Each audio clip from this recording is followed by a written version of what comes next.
In a few short years, Stephen Bartlett has gone from a relatively unknown entrepreneur to a business icon. He's built a multi-million-dollar social media company, written and published a best-selling book, and appeared on our TV screens as the youngest ever dragon on Dragon's Den. But perhaps what he's most known for is hosting one of the most popular business podcasts around, The Diary of a CEO. He's built what many would be happy to achieve in their lifetime at just 29 years old. So what drove him to achieve so much this early in his career, and what was the price he had to pay for his enormous success? Stephen was born in Botswana, Africa in 1992. He was the fourth child of his Nigerian mum and British dad. When he turned 2 years old, his family moved to Plymouth, a city in southwest England. He described the area as nice, white, and middle class, but due to his family's financial struggles and his black heritage, he grew up feeling like he didn't belong. His insecurities led him to straighten his hair in an attempt to fit in, but sadly it made little difference. As well as his race, the fact that he didn't have the same clothes or gadgets as his middle-class peers made Stephen stick out. Realizing things weren't going to change, he learned that the only way he was going to get the things he wanted was to work for them. So I remember going back to school on that first day back at school, and all the kids had like the pencil cases and all the fancy bags and the shoes. And I realized in those moments that if I was going to have those things which I wanted, the only way for me to do that was to work really fucking hard and sell some shit. So that's what he did. He started with selling cigarettes, but quickly moved on to selling tickets for school events he'd organized, taking a cut of the profits. He even managed to convince a local business to supply vending machines to his school for free, taking a share of the profits there as well. It was clear he had an entrepreneurial spark, but as his small businesses flourished, his grades suffered. Due to a lack of interest in his schoolwork, he barely paid attention in classes and never completed his homework. This ultimately led to terrible results in his GCSEs. The teachers were keen to get rid of him, so they served him an expulsion letter. But by that point, Stephen had become an integral part of the school's business. So he carried on as normal, giving a fake GCSE report to his parents so they didn't know his real grades. But by the age of 18, he'd become so disillusioned with the school system that he simply stopped attending. When his attendance dropped all the way to 20%, he was finally expelled. After finishing up his exams from home, Stephen enrolled in the Manchester Metropolitan University on a business course. He packed up his bags and moved all the way from his home in Plymouth to a student accommodation in Manchester. But after attending just a single lecture, he decided it wasn't for him. And that was my first experience. I sat there and I looked around and I'll never forget, there was a girl there and she was asleep. None of you give a fuck about business. I remember looking over at her and thinking, oh, like me and you are going to end up in the same place after these 3 years. After dropping out, his mum thought he'd thrown away his life chances and stopped speaking to him for 2 whole years. He was also denied his student loan, so he couldn't pay for his university accommodation. He barely even had enough money to eat, so he resorted to shoplifting to survive. Eventually, he landed a job at a call centre and moved into a shared accommodation in Moss Side, which cost him just £200 a month to rent. The neighbourhood was rife with crime, but he couldn't afford anything better. It was here he began building his first proper business, Woolpark, which was an online messaging board for students. The idea was to connect students across multiple universities for things like social events, buying and selling books, or finding accommodation and job opportunities. Stephen worked day and night building the business off a laptop held together by sellotape. Still broke and struggling to make ends meet, he made a Facebook post on the 19th of November 2012 saying, "Right now I'm in a small dark house in Moss Side with no electricity. It's 10 and I can't see a thing. I'm stumbling around this house, occasionally bumping into a guy from Cameroon. This is the greatest ride of survival I have ever been on. I am so glad that I am able to endure. It doesn't matter if Woolpark works out, what matters is that I see it through." And his persistence eventually paid off. After sending out countless emails and letters to investors, he managed to secure investments from a man named Alistair Milne. Shortly after that, he found a developer to build the Woolpark website, and it looked like things were finally going his way. After 18 months of painstaking work, he posted on all his channels to finally announce that Woolpark was live.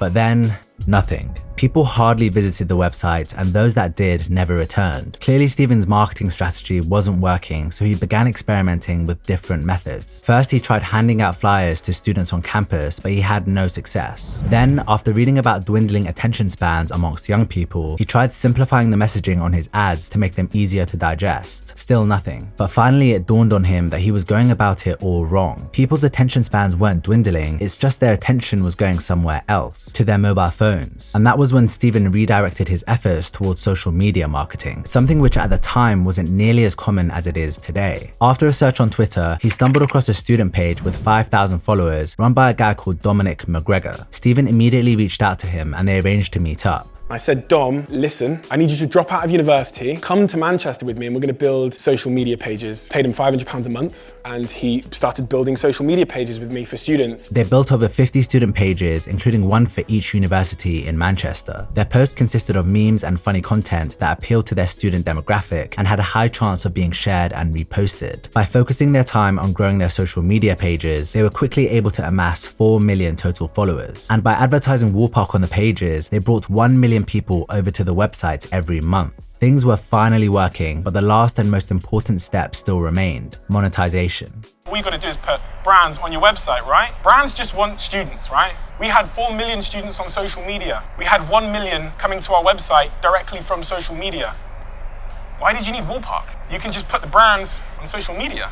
So Stephen abandoned Woolpark and set his sights on a new mission, recruiting as many big social media accounts as he could. And it was with this new business model that Steve and Dom formed Social Chain. They started to realize just how powerful their influence was when they promoted an app called Tippy Tap, using reverse psychology by making posts like, "Don't play Tippy Tap, it will ruin your life." Before they knew it, the app rocketed to the #1 trending spot on the App Store, and it stayed there for weeks. This was when bigger brands really started to pay attention to what they were building at Social Chain. Soon after, they started taking on giant brands like Amazon, Spotify, and Microsoft, driving millions of impressions to their websites. They built their own office space in Manchester city centre, secured further investment into the company, and hired a team to help them grow. Everything seemed to be going well, but behind the scenes, Steve and Dom were battling serious issues within the business. They were faced with severe cash flow issues, making it difficult to pay their bills and employees, and malicious emails were sent out to all their clients after an email hack, leading many of them to break ties with Social Chain. To add to this, running a company employing dozens of people while only being in their early 20s caused them to develop imposter syndrome. The stress of the situation took its toll on both of them. But while Stephen managed to weather the storm, Dominic developed a drinking habit to cope. The whole time that I'm sat there drinking, I'm just trying to mask the feelings I'm having of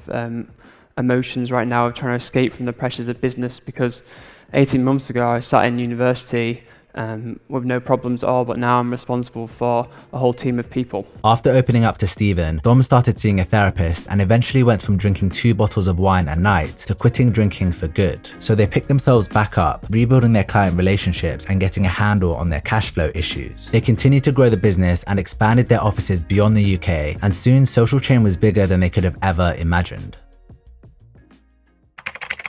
In August 2020, Stephen announced he'd be stepping down as the CEO of Social Chain. The company had gone public a year prior, and at that time it was valued at over $200 million.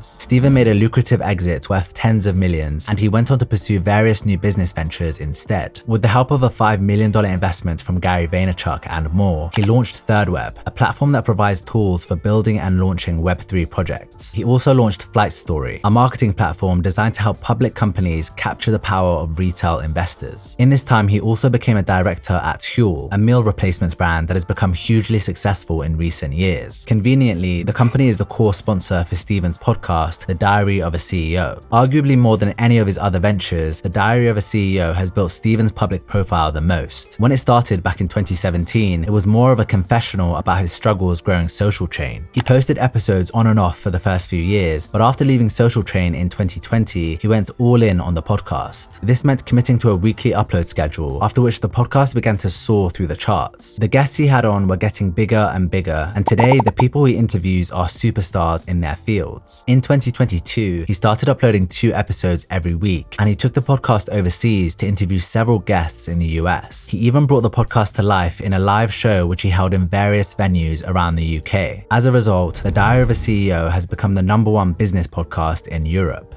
In 2021, Stephen posted an episode saying he's set to make $1.2 million from the podcast that year. But looking at how much it's grown just halfway through 2022, he can expect to make much more than that this year. Alongside the growth of his podcast, Stephen had 2 other wins in 2021. The first was the release of his best-selling book, Happy Sexy Millionaire, in which Stephen attempts to dismantle the most popular, unaddressed lies about happiness that we've been led to believe. He draws on his experience transforming from a poor, insecure kid to a successful and confident confident business owner. Many of the themes in the book aren't anything new, but they're packaged in a way that's engaging for readers. The book can be read and enjoyed by anyone, but Stephen's age and background in social media marketing makes it best suited to a younger audience. The second milestone came in May 2021 when it was announced that Stephen would replace Tej Lalvani to become the newest dragon on Dragon's Den. Having applied to pitch on the show 10 years prior, this was a special moment for him that showed just how far he'd come. The series kicked off in January 2022 with Stephen plastered all over the promotional content. At 29 years old, he's the youngest ever dragon to enter the den, but from the confidence he's shown, you wouldn't be able to tell. I tend to disagree with Tuka's point. Then never disagree with me, because I've got a lot more experience than you've got.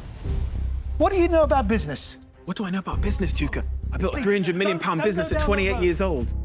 The first episode's viewing figures were 800,000 up on the previous year, immediately showing the effect of Stephen's presence on the show. His willingness to clash with the other dragons and not back down from conflict made for viral video clips on social media. It quickly became clear he wouldn't be intimidated in the den and would do things his own way. For instance, despite the custom of all male dragons wearing a suit, he decided to don a stylish back top instead. This feeds into what Stephen considers his purpose on the show to be, to showcase a different model for what success looks like. He said he feels a responsibility because there's never been a black young dragon on the show. The series wrapped up in April 2022, and given the reception it received, it's likely Stephen will return in 2023. So with all these new projects underway, it's safe to say that Stephen's career hasn't slowed down since leaving Social Chain. But having built a great team around him, he's been able to make more time for his personal life. He now spends 6 out of 7 days of the week in the gym, which has completely transformed his physique. He's also found a long-term girlfriend he adores, and lately he's even picked up DJing. Often he reflects on his past and the journey it took to get where he is, and from those conversations, it's easy to tell that he's happier than ever before. And through his podcast and social media efforts, he empowers people to take the first step on their own journey.